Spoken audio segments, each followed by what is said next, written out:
حبیب ہے۔ اعوذ باللہ من الشیطان الرجیم، بسم اللہ الرحمن الرحیم۔ خواتین و حضرات، السلام علیکم ورحمۃ اللہ وبرکاتہ و مغفرتہ۔ پروگرام احکام شریعت ہے اور فقہ حنفی سے متعلقہ مسائل کے ساتھ آپ کی خدمت میں حاضر ہیں۔ ایک بھائی نے حکم پوچھا تھا کہ یہ حج میں جو قربانی ہوتی ہے، ایک تو حج کی قربانی ہوتی ہے، اور پھر حاجی کے لیے کیا عید الاضحیٰ والی قربانی بھی لازم ہوگی یا نہیں؟ پہلے حج کی قربانی کی بات کر لیتے ہیں۔ حج تین طرح کا ہوتا ہے۔ ایک ایسا حج ہے کہ جس میں آپ نے صرف حج کا احرام پہنا ہے، عمرے کی بالکل نیت نہیں کی، اس کو حج افراد کہتے ہیں، اور یہ حاجی مفرد کہلاتا ہے۔ اس پر حج کی قربانی واجب نہیں ہے، کرے گا تو مستحب ہے، لیکن نہیں کرے گا تو واجب نہیں ہے۔ دوسرا حج تمتع ہوتا ہے کہ اس میں پہلے عمرے کی نیت کرتے ہیں، آپ وہاں جاتے ہیں، عمرہ کر کے احرام اتارتے ہیں، پھر 8 ذوالحجہ کو حج کا احرام پہنتے ہیں، تو یہ حج تمتع کہلاتا ہے، یہ حاجی متمتع کہلاتا ہے۔ اور تیسرا قران ہوتا ہے، جس میں حج اور عمرے کی ایک ساتھ نیت کی جاتی ہے، اور یہ حاجی قارن کہلاتا ہے۔ تو جو متمتع اور قارن ہے، ان پر حج کے شکرانے کی قربانی واجب ہوتی ہے، ان پہ لازم ہے، چاہے یہ بعض قول، ایک مستند قول کے مطابق چاہے شرعی فقیر ہی کیوں نہ ہوں، ان پر حج کی قربانی لازم ہوگی۔ تو مفرد پر نہیں ہے، ان دو پر ہے۔ اب عید الاضحیٰ والی جو قربانی ہے، اس میں تفصیل یہ ہے کہ جس میں شرائط قربانی یعنی وجوب قربانی کی شرائط جمع ہوں گی، اس پر قربانی لازم ہوگی، چاہے یہ تینوں ہوں۔ اب یہ وجوب کی کون سی ہوتی ہیں کہ ایک مسلمان ہونا، عاقل و بالغ ہونا، مالک نصاب ہونا، اور مقیم ہونا، مسافر نہ ہوں۔ چنانچہ اگر آپ وہاں پر گئے ہیں تو ہمارے نزدیک صحیح قول یہی ہے کہ اگر آپ مثال کے طور پہ عزیزیہ میں ٹھہرے ہوئے ہیں، تو جتنے دن آپ مکے کے یعنی مکے میں آپ پہنچ گئے، جدہ کے بعد مکے میں پہنچ گئے، یہ ڈیز، اور اس کے علاوہ جو حج کے ایام ہیں، منی ہے، مزدلفہ ہے، عرفات ہے، ان سب کے ایام ملا کر اگر آپ دیکھتے ہیں کہ 15 دن یا اس سے زیادہ کا قیام ہے، تو آپ مقیم ہیں۔ پھر یہ دیکھ لیں کہ آپ ماشاءاللہ مسلمان تو ہیں ہی ہیں، عاقل بالغ بھی ہوں اگر، اور مالک نصاب 7.5 تولہ سونا، 52.5 تولہ چاندی، یا اتنا کیش، پرائز بانڈ، شیئرز وغیرہ جن کی مالیت 52.5 تولہ چاندی تک پہنچ جائے، یا اتنا مال تجارت کی جس کی مالیت 52.5 تولہ چاندی تک پہنچ جائے، تو آپ مالک نصاب ہے۔ اور اگر ان میں سے کسی ایک سے نصاب پورا نہیں ہو رہا ہو، 2 قسم کے مال ہیں، مثلا سونا چاندی، تو دونوں کا کیش نکلوائیں گے، یعنی ابھی موجودہ قیمت فروخت معلوم کریں، پھر دیکھیں کہ اگر وہ 52.5 تولہ چاندی تک پہنچ جائیں، تب بھی آپ مالک نصاب ہیں۔ اسی طرح اگر آپ نے کسی کو قرضہ دیا ہوا ہے اور وہ قرض کا اقرار کرتا ہے، اسے اس کے ساتھ ملا لیں، اور آپ 52.5 تولہ چاندی کے مالک ثابت ہوتے ہیں، تو مالک نصاب ہیں۔ اس کے علاوہ قربانی میں ایک چیز زیادہ یہ ہوتی ہے کہ گھر میں آپ کی ضروریات زندگی سے زیادہ جو بھی ایسا سامان ہو کہ جو حاجت اصلیہ سے زائد کہلائے۔ حاجت اصلیہ ان چیزوں کو کہتے ہیں جس کے بغیر آپ کا گزارا کرنا انتہائی مشکل ہو، اور جیسے اس میں کپڑے آ جاتے ہیں، جوتے ہیں، بستر ہیں، اے سی بھی شامل ہے، واشنگ مشین ہے، فریج ہے۔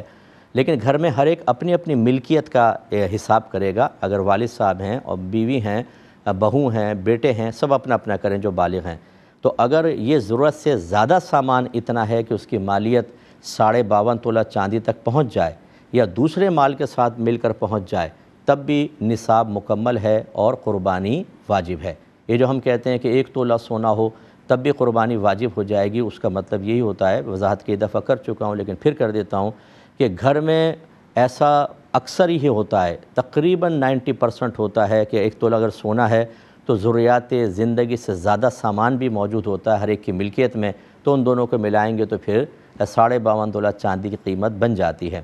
حتیٰ کہ علماء نے فرمایا کہ اگر آپ کے 4 کمرے ہیں، ایک کو آپ نے لاک کر کے رکھا ہوا استعمال نہیں کرتے، 3 استعمال کرتے ہیں، تو یہ کمرہ حاجت اصلیہ سے زیادہ ہے، اس کی بھی قیمت کا اعتبار ہے۔ ایسے اگر آپ نے پلاٹ لے کے رکھا ہوا ہے کسی بھی نیت سے، آپ نے دکان یا مکان کرائے پہ چڑھایا ہوا ہے، ان سب کی مالیت کا اعتبار ہوتا ہے اور انسان مالک نصاب ہوتا ہے۔ تو اس کا مطلب یہ ہوا کہ مفرد ہوں، متمتع ہوں، قارن ہوں، اگر وہ مسلمان ہیں، عاقل ہیں، بالغ ہیں، مقیم ہیں اور مالک نصاب ہیں، تو ان پر عید الاضحیٰ کی قربانی بھی لازم ہے۔ ہاں، ان دو قربانی میں فرق یہ ہوتا ہے کہ جو حج کے شکرانے والی قربانی ہے وہ حدود حرم میں ہی ذبح کرنی ہوگی، یہ لازم ہے، اور جو یہ عید الاضحیٰ والی ہے وہ وہاں لازم نہیں ہے. آپ کسی کو بھی پاکستان، ہندوستان یا جہاں سے بھی آپ تشریف لائے ہیں وہاں کسی کو وکیل بنا سکتے ہیں. امید ہے کہ آپ بات سمجھ گئے ہوں گے. ایک بھائی نے کہا کہ میں نے کچھ بکرے لیے ہیں بیچنے کے لیے. اب لوگ آتے ہیں تو کہتے ہیں تم نے کتنے کا لیا، اس کی اصل قیمت معلوم کرتے ہیں. تو میں کیا کہوں؟ آپ کہیں کہ بھئی میں نہیں بتانا چاہتا، جب میں جتنے کے بھی لیے آپ یہ دیکھو اتنے کا میں بیچ رہا ہوں، یہ لو. اصل قیمت بتانا آپ پر لازم نہیں ہوتا. ہاں ایک ہوتا ہے اس کو کہتے ہیں بیع مرابحہ، اور ایک ہوتی ہے بیع تولیہ. بیع مرابحہ یہ ہوتی ہے کہ اس میں شے کی اصل قیمت آپ بتا کر پھر اس پہ پروفٹ آپ طے کرتے ہیں کہ یہ اصل قیمت ہے، یہ پروفٹ ہے، اور سامنے والا اسی بات کو سن کر آپ پہ ٹرسٹ کر کے وہ چیز لیتا ہے. تو اس لیے اصل قیمت بتانے میں یہاں دھوکہ دہی نہیں ہوگی. اگر ثابت ہو جائے بعد میں تو وہ سودا ختم کر سکتا ہے. اس کو بیع مرابحہ کہتے ہیں. اس میں یہ ہوتا ہے جیسے آپ بکرا لے کر آئے نا، تو جیسے آپ نے گاڑی میں ڈال کے لے کر آئے اس کے اخراجات بھی آپ ملا لیں، اس کے علاوہ جو آپ نے چارہ وغیرہ دیا ہے وہ بھی ملا لیں. مثلا بکرا 1 لاکھ کا لے کر آئے اور 25,000 اوپر خرچہ ہوا، تو آپ یوں نہیں کہیں گے بکرا میں نے 1,25,000 کا لیا، بلکہ آپ کہیں گے مجھے یہ بکرا 1,25,000 کا پڑا ہے اور میں اس پہ 10,000 پروفٹ رکھ کر آپ کو 1,35,000 کا بیچ رہا ہوں. یہ آپ نے بیع مرابحہ کر لی. اور بیع تولیہ یہ ہوتی ہے کہ جتنے کا لیا ہے اصل قیمت بتا کر بعینی ہی اسی قیمت میں کسی کو دے دینا. یہ دوستوں کے ساتھ ہوتا ہے، قریبی رشتہ دار وہ کہتے ہیں یار صحیح قیمت لگا لو، آپ کہتے ہیں یقین کریں 1,25,000 کا پڑا ہے، آپ کو میں بغیر کسی پروفٹ کے 1,25,000 کا ہی دے رہا ہوں. یہ بیع تولیہ کہلاتی ہے. ان دونوں کے اندر چونکہ اصل قیمت سننے کے بعد گاہک جو ہے وہ آپ پہ ٹرسٹ کر کے لیتا ہے تو اس میں دھوکہ دہی جائز نہیں ہے. اور اگر آپ اصل قیمت نہیں بتانا چاہتے تو بالکل آپ کو اختیار ہے، آپ کوئی بھی اسٹریٹ فارورڈ کہیں کہ بھئی آپ اصل قیمت کو چھوڑیں، میں چاہے 25 روپے کا لے کر آیا ہوں لیکن میں اتنے کا بیچوں گا، آپ یہ خرید لیں. بتانا آپ پہ واجب نہیں ہے. ایک کالر ہمارے ساتھ ہیں، پہلے کال لیتے ہیں. السلام علیکم. وعلیکم السلام ورحمۃ اللہ وبرکاتہ. جی بھائی جان. جی مجھ سے میرے 2 کوسچنس ہیں. جی.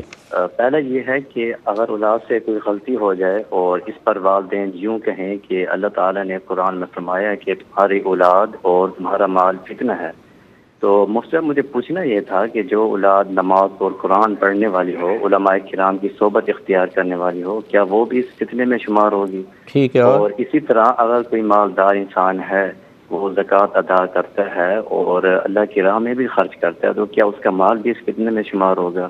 اور دوسرا کوسچن یہ ہے کہ کوئی امام صاحب نا یوں دعا فرما رہے تھے کہ یا اللہ ہمیں آپ صلی اللہ علیہ وسلم کی محفل نصیب فرما. محفل؟ تو جی اچھا. تو مفتی صاحب پوچھنا یہ تھا کہ یہ محفل یعنی کہ انسان کے مرنے کے بعد نصیب ہوگی یا کس طرح، اس کا تھوڑا رہنمائی فرما دیں اس کے بعد. چلیں میں بتاتا ہوں. ایک اور کالر ہیں. السلام علیکم. جی وعلیکم السلام. مفتی صاحب آواز آ رہی ہے میری؟ جی آ رہی ارشاد فرمائیں. جی مفتی صاحب میری نا نواسی ہیں، تو جی کیا ہوا؟ میں نا ان سے بالکل تعلق میں ختم کر دیا. کس سے ختم کر دیا؟ میری نواسیوں سے. آپ نے؟ نواسیاں میری نہیں، نواسیوں نے آپ سے تعلق ختم کر دیا؟ نہیں ان کے باپ نے ان سے. اچھا ٹھیک ہے. ان کے تو وہ اس نے نا ان کو شادیوں کے لیے نا پیسہ دے دیا جی شادیوں کا. تو جی وہ ان کا نا ہمارے پاس 32 لاکھ ہے. ٹھیک ہے. جی تو 32 لاکھ میں ہم نے 9 لاکھ انویسٹ کیا ہوا ہے، تو وہ ہمیں مہانہ آتا ہے اس پیسے. تو مجھے صاحب آپ سے پوچھنے کا مطلب یہ تھا کہ میں ان کے پیسے پر زکوٰۃ بنتی ہے؟ چلیں بتاتا ہوں انشاءاللہ. ٹھیک ہے، عرض کرتا ہوں. یہی کویسچن لے لیتے ہیں. بھائی نے فرمایا کہ اولاد نے کوئی غلطی کی تو والدین نے ہائپر ہو کے ایک آیت پڑھ دی کہ مال و اولاد فتنہ ہوتی ہے. تو کہہ رہے ہیں کہ کیا اگر اولاد نیک ہو، پرہیزگار ہو، علماء کی صحبت بھی اختیار کرتی ہے، کیا پھر بھی فتنہ ہوتی ہے؟ دیکھیں پہلے فتنے کا مفہوم سمجھ لیں. فتنہ یہ ایک ہماری اردو میں ہوتا ہے کہ یہ تو بہت بڑی فتنہ ہے، یہ بہت بڑا آدمی یہ فتنہ ہے. فتنہ کا مطلب تخریب کار اور لوگوں کو لڑوانے والا، دھوکہ دینے والا، اس طرح کے تصورات آتے ہیں.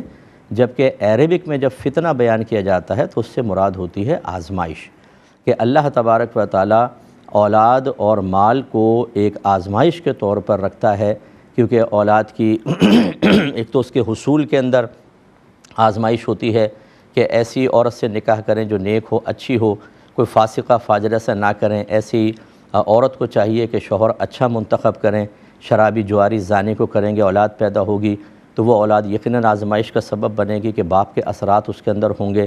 پھر اولاد کی تعلیم ہے، تربیت ہے، اخلاقی اور کردار کے اعتبار سے اس کو عروج تک لانا ہوتا ہے، درجہ کمال تک پہنچانا ہوتا ہے، یہ آزمائش ہوتی ہیں۔ بعض اوقات اولاد نافرمان نکل آتی ہے، بچیاں ایسی ہوتی ہیں جو ماں باپ کی نافرمان ہو کے بعد گھر سے بھاگ جاتی ہیں، یہ ایک آزمائش ہے۔ تو ان کو آزمائش قرار دیا ہے۔ اسی طرح باپ کماتا ہے، ان کا نان نفقہ باپ پہ لازم ہو جاتا ہے، 5-6 بچے ہو جائیں تو باپ کی بعض اوقات کمر ٹیڑھی ہو جاتی ہے، پھر بچیوں کی شادی کرنا، اس اعتبار سے اولاد کو آزمائش کہا ہے۔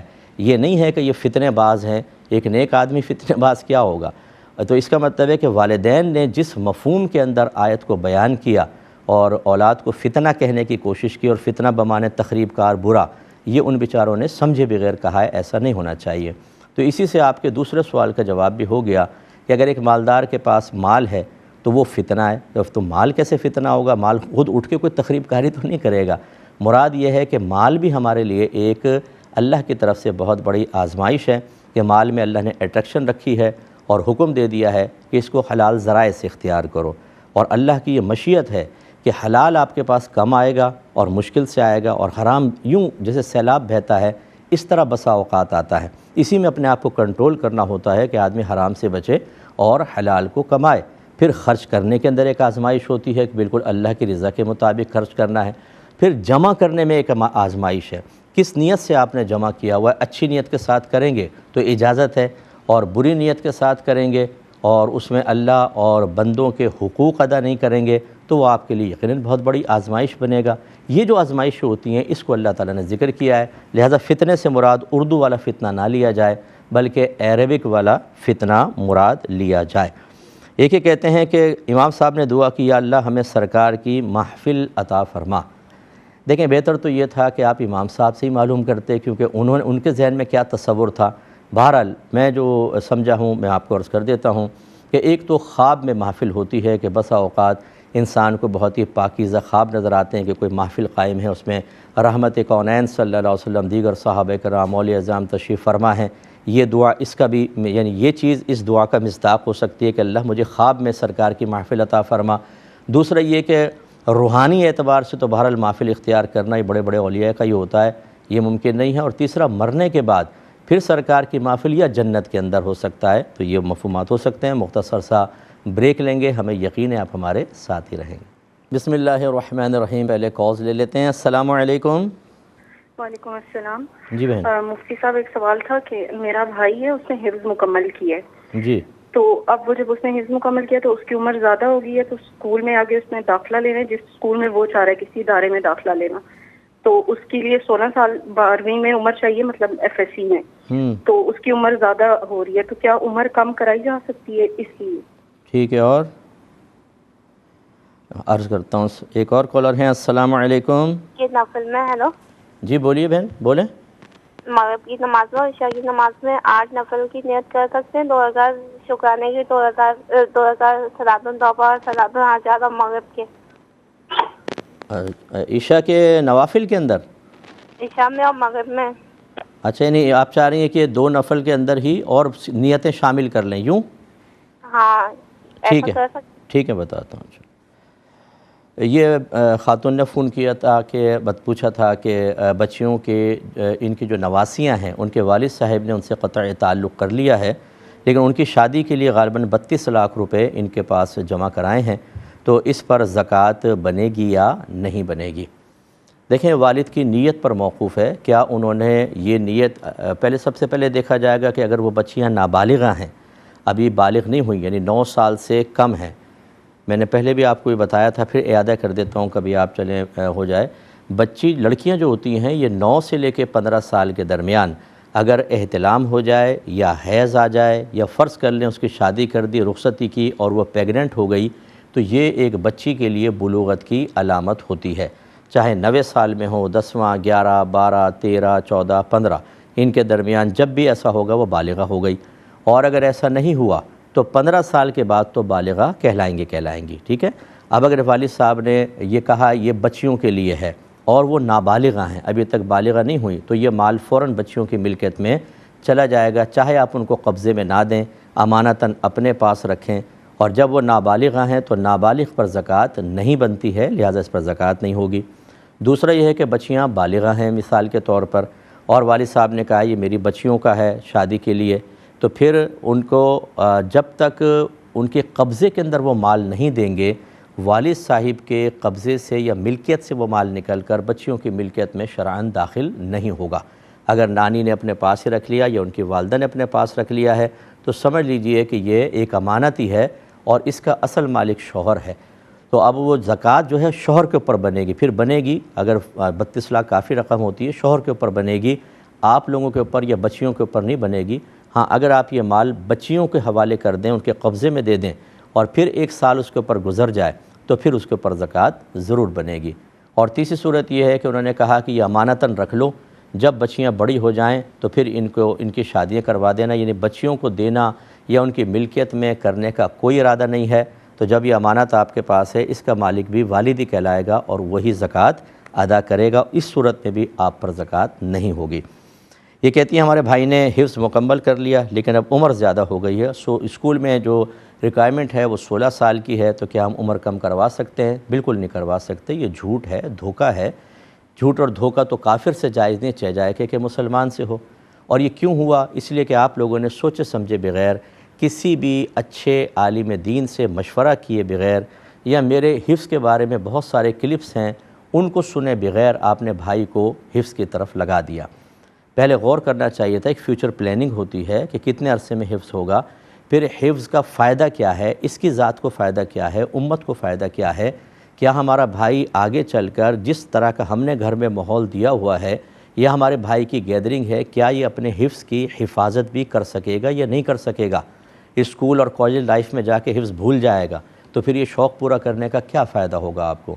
اس لیے ایک فیوچر پلاننگ ہونی چاہیے۔ تو بہرحال اب ایسی صورت کے اندر بالکل نہیں ہو سکتا، پرائیویٹ وغیرہ کوئی طریقہ دیکھیں، ہیں اس کے متبادل ذرائع، اچھے جو ٹیچرز وغیرہ ہیں سینئر ان سے مشورہ کر لیں، لیکن اس طرح جھوٹ اور دھوکے کے ساتھ اپنے بھائی کی عمر کم کروا کے آپ داخلہ نہیں لے سکتے، گناہ گار ہوں گے۔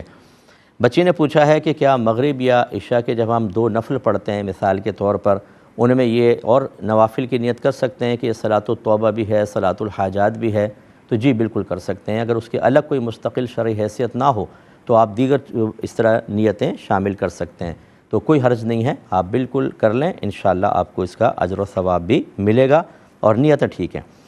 ایک خاتون نے پوچھا تھا کہ وہ اسکول کے ٹیچر ہیں، انہوں نے کہا کہ ہم 60 ٹیچرز ہیں، 60 کے قریب ہیں، امتحان کے دنوں میں ہمارے اسکول میں 15 بلاکس بنائے جاتے ہیں، یعنی 15 حصوں میں بچوں کو ڈیوائڈ کر دیتے ہیں، تو لازم بات ہے کہ کم استادوں کی ڈیوٹی لگتی ہے کہ استاد تو 60 کے قریب ہیں، تو یہ کہتی ہیں کہ پالیسی کے مطابق جن کی بلاک ڈیوٹی نہیں ہے وہ اسکول نہیں آئیں گے، یعنی خود اسکول کی پالیسی ہے۔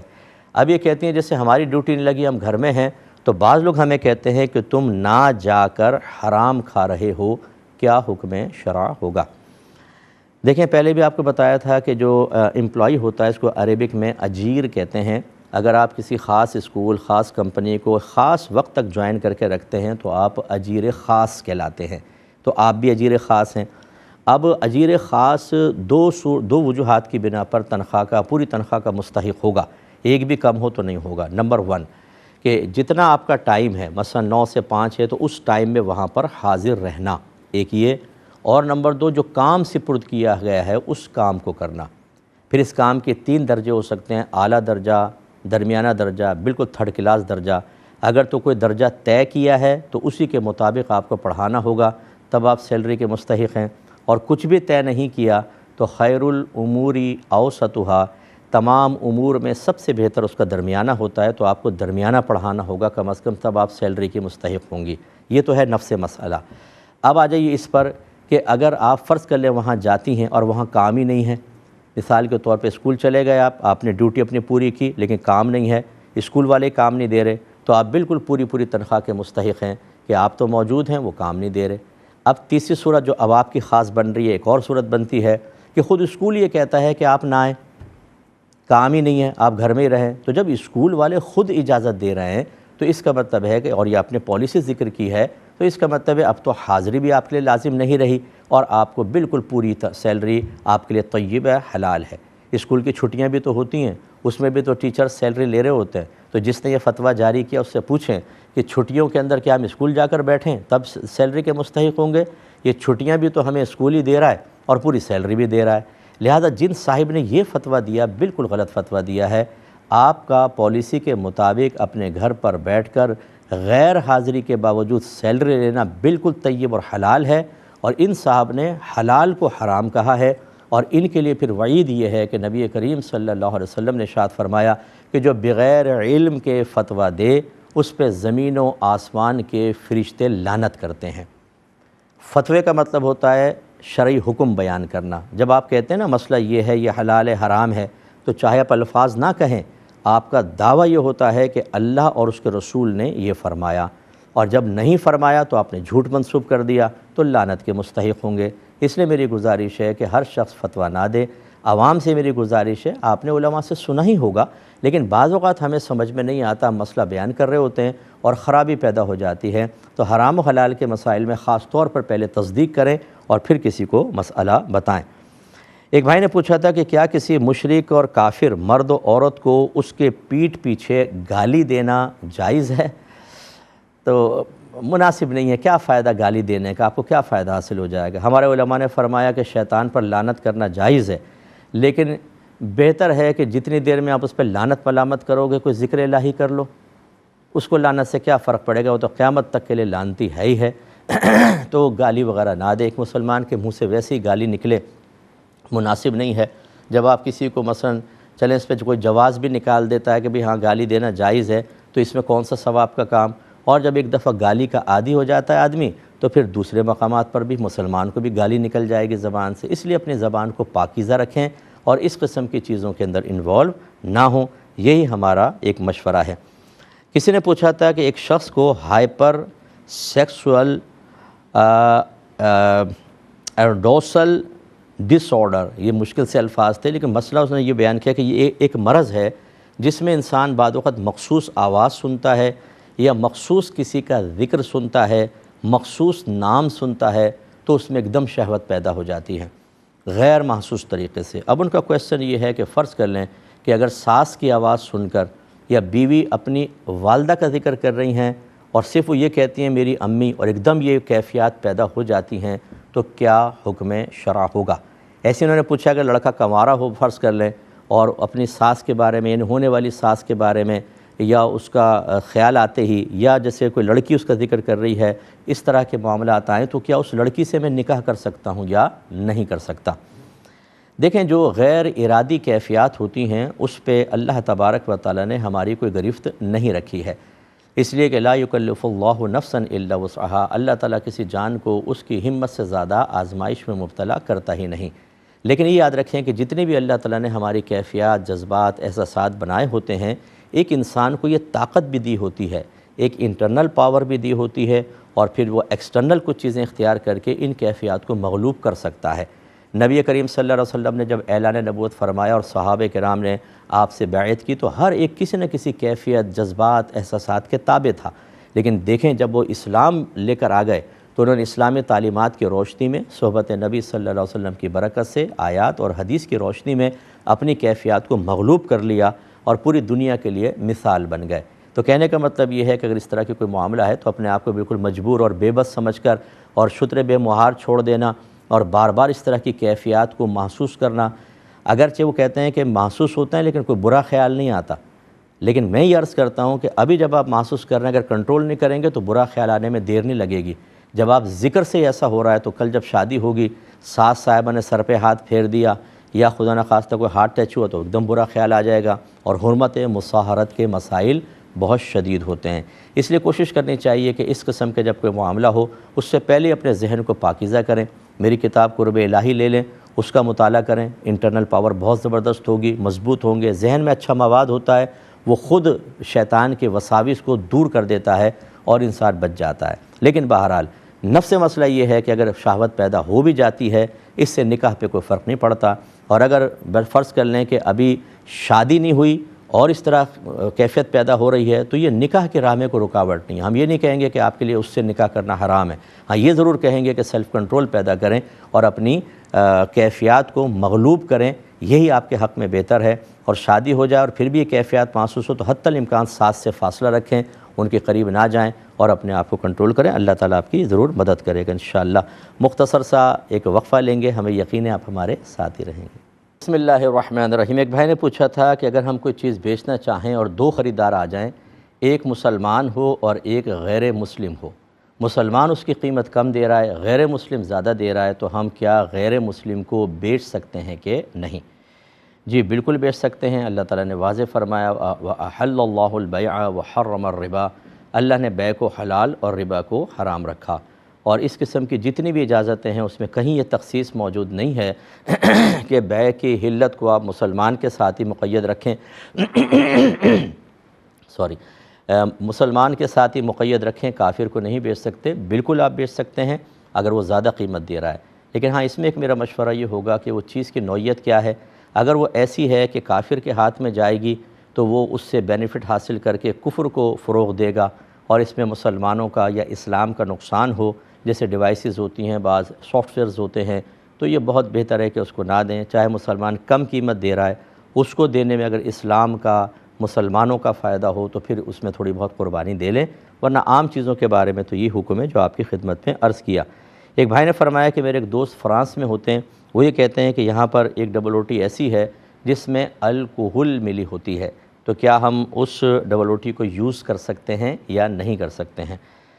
دیکھیں تقوی اور فتویٰ ہوتا ہے، اگر اس کے علاوہ کوئی اور اچھی ڈبل او ٹی ملتی ہے جس میں الکحل بالکل نہیں ہے تو اسی کو یوز کیا جائے، اور فتویٰ اس کے اوپر ہے کہ بالکل آپ کر سکتے ہیں، کیونکہ اب الکحل میں عموم بلوہ بہت زیادہ ہے، اتنی چیزوں کے اندر الکحل شامل ہے اور وہ مطلب عام ہو چکی ہیں، جیسے دوائیوں کے اندر الکحل ہومیوپیتھک میں تو آپ جانتے ہیں کہ 99% الکحل کا استعمال ہوتا ہے۔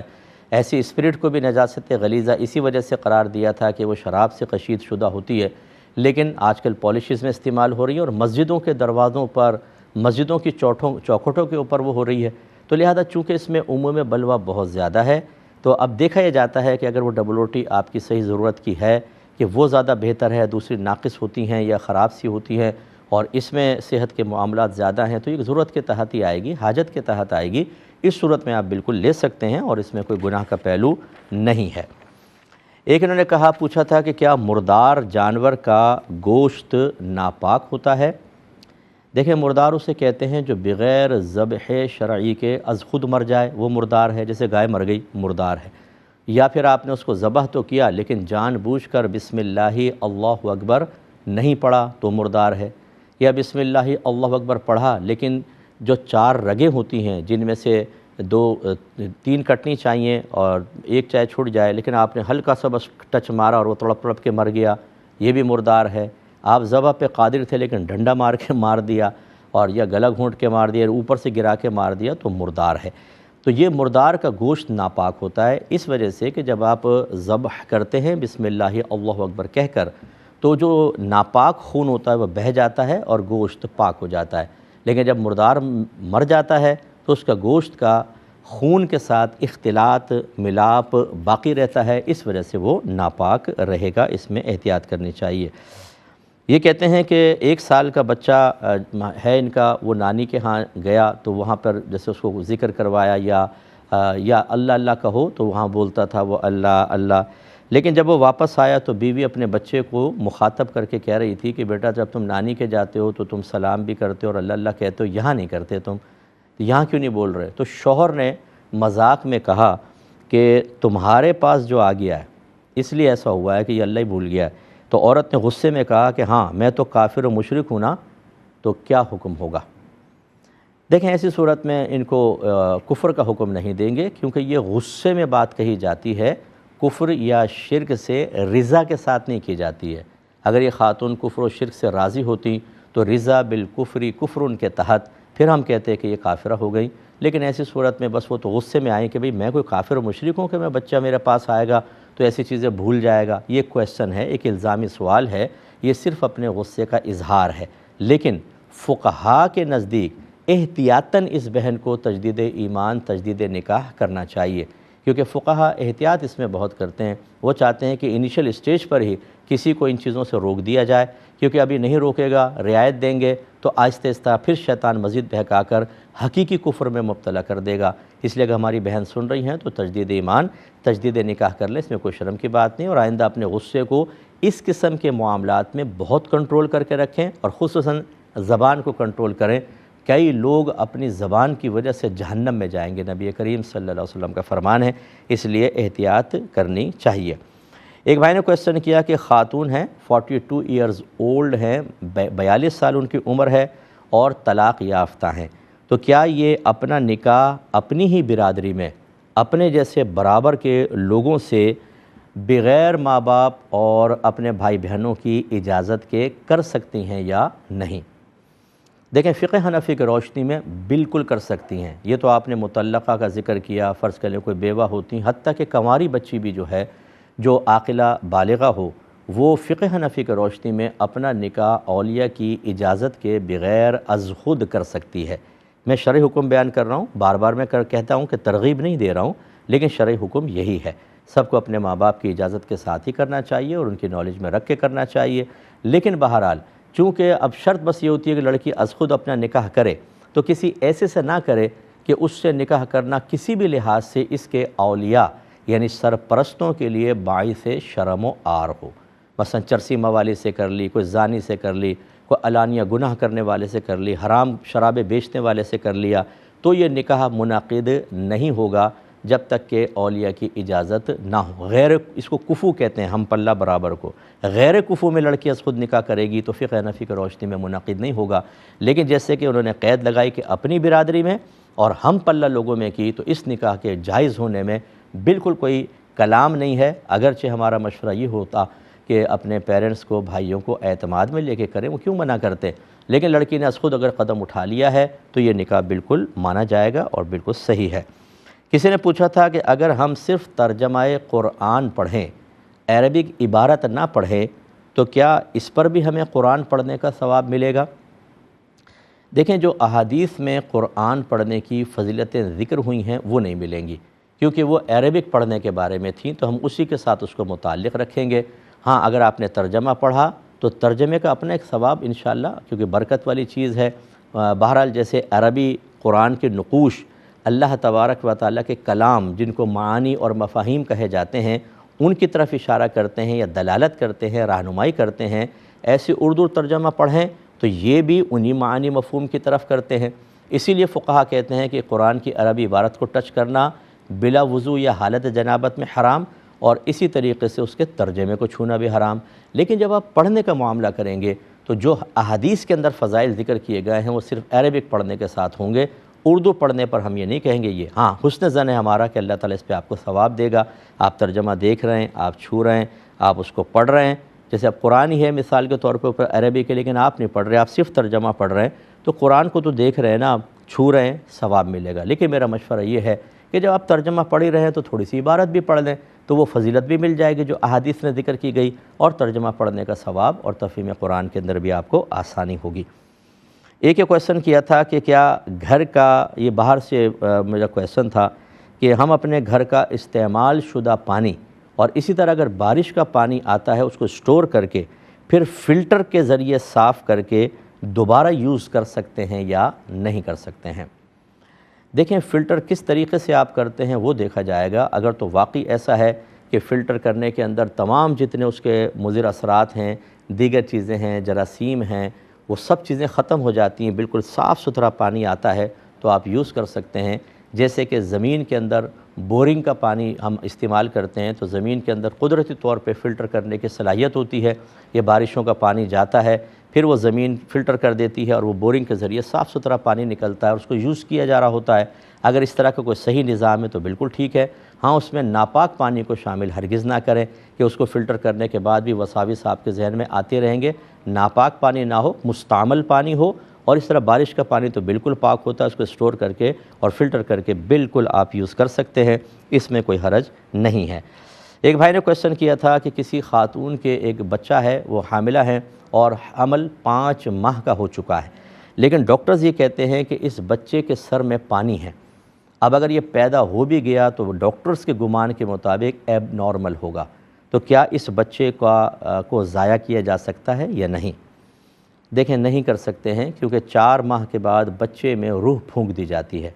تو فقہا نے واضح طور پہ لکھا کہ اگر 4 ماہ کے بعد بچے کو ختم کریں گے تو یہ ایک انسان کے قتل کی مثل ہے.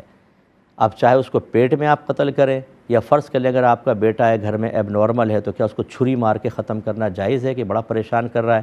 تو ایسا نہیں ہوگا. اور یہ بھی ہم نے دیکھا ہے کہ ڈاکٹرز بالکل ان کا تجربہ ہوتا ہے، بالکل ٹیسٹ وغیرہ ہوتے ہیں، سب چیزوں سے ایک چیز یہاں ہوتی ہے. لیکن اللہ تبارک و تعالیٰ کی کرم نوازی کے مقابلے میں کوئی بھی رائے، کوئی بھی آپ کے ٹیسٹ رپورٹ وغیرہ رکاوٹ نہیں بن سکتی. بعض اوقات بچے ٹھیک ہو جاتے ہیں، یا بعد میں کوئی آپریٹ وغیرہ ہوتا ہے تو معاملہ صحیح ہو سکتے ہیں. اس لیے اللہ پر اعتماد رکھ کر بہرحال اس بچے کو پیدا ہونے دینا چاہیے، اس کو مارنا شرعاً جائز نہیں ہوگا. ایک بہن نے فرمایا کہ بعض اوقات ہم شادیوں میں جاتے ہیں، نامحرم بہت ہی کم سے ہوتے ہیں، یعنی اس کا مطلب مکس گیدرنگ تو تھوڑی بہت ہے، لیکن وہ کہتی ہیں کہ کیا اس صورت میں عبایا پہننا ہم پر لازم ہوگا؟ اگر ہم ایک لمبی ڈھیلی سی قمیص پہن لیں اور اوپر سے چادر لے لیں جو عبایا کی طرح نیچے تک تو نہ ہو لیکن اوپر کے پورے حصے کو کور کر لے، تو کیا اس طرح ڈھک کر جائیں تو شرعاً کافی ہوگا یا نہیں ہوگا؟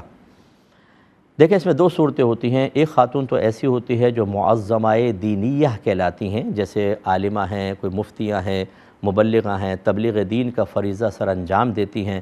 ان کے لیے تو ہمارا مشورہ ہوگا کہ صرف آپ ضرور عبایا برقع وغیرہ پہن کر جائیں، کیونکہ لوگوں کو شرعی مسائل کی تفصیل اور گہرائی نہیں پتہ ہوتی. وہ دیکھ کر کہیں گے فوراً کہ دیکھیں بے پردہ آ گئی شادی کے اندر، ہمیں تبلیغ کرتی ہیں. ہاں ایک عام خاتون اگر جاتی ہیں تو صحیح حکم یہی ہے کہ عورت کو اپنا جسم ڈھکنا لازم ہے، اور وہ برقعے کے ذریعے ہو یہ ضروری نہیں ہے. نبی کریم صلی اللہ علیہ وسلم کے دور مبارکہ میں تو برقع تھا ہی نہیں، عورتیں وہی بڑی چادریں لے کر جاتی تھیں، وہاں ان کا پورا جسم کورڈ ہو جاتا تھا. تو اگر نیچے ڈھیلا ڈھالا لباس ہے، اوپر ایک چادر لے لی ہے جو پاؤں تک نہیں پہنچ رہی، لیکن ڈھیلے ڈھالے لباس سے نیچے کا پورا ستر مکمل طور پر ڈھکا ہوا ہے، تو یہ گویا کہ پردے کے ساتھ ہی آپ وہاں پر موجود ہیں. اگرچہ میں عبایا کو ہی فوقیت دوں گا، لیکن نفس مسئلہ یہی ہے کہ ایسی صورت میں آپ اگر اس طرح جاتی ہیں اور اپنے جسم کو کور کر کے رکھتی ہیں تو اس کی گنجائش بالکل نکلتی ہے. لیکن افضل اور اول وہی عبایا والی صورت ہے. ایک اور بھی ان کا کویسچن ہے، وہ اگلے پروگرام میں انشاءاللہ شامل کریں گے. اجازت چاہتے ہیں، نیکسٹ ویک اگر زندگی رہی تو انشاءاللہ دوبارہ آپ کی خدمت میں حاضری کا شرف حاصل ہوگا. آپ ہمارے لیے دعا کریں، ہم آپ کے لیے دعا گو ہیں کہ اللہ تبارک و تعالیٰ آپ کو علم سیکھنے کا ایسا ہی مزید ذوق و شوق عطا فرمائے، اور آپ ہمارے پروگرام کو دیکھنے کی، دوسروں کو بھی ترغیب دے کر اپنے لیے بہت بڑا ثواب جاریہ کرنے کی کوشش کریں. آمین. وآخر دعوانا ان الحمدللہ رب العالمین. میرے ورد لب ہے نبی نبی، میرا دل مقام حبیب ہے، میں مریض عشق رسول ہوں. وہ حبیب میرا طبیب